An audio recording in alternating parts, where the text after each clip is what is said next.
নমস্কার বন্ধুরা, আজ শুভ জন্মাষ্টমী। ঘুরতে ঘুরতে চলে এলাম শ্রীরামপুরের পঞ্চাননতলায় মদনমোহন মন্দিরে।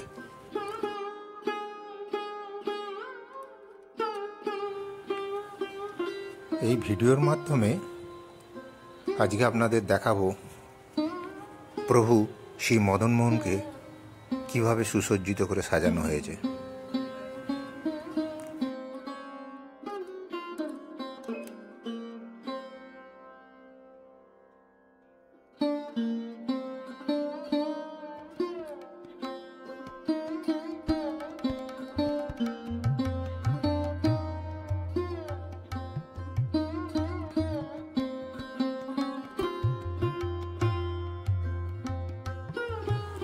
মুখার্জিরা দীর্ঘদিন ধরে শ্রী মদনমোহনের প্রভুর সেবায় নিয়োজিত রয়েছেন।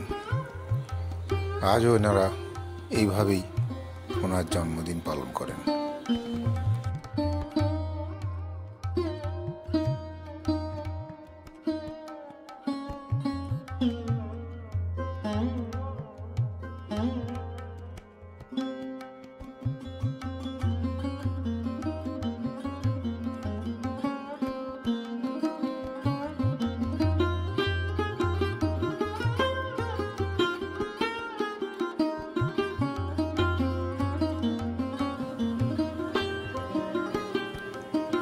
এই ছোট্ট ভিডিওটি আপনাদের যদি ভালো লাগে তাহলে লাইক সাবস্ক্রাইব করতে যেন ভুলে যাবেন না।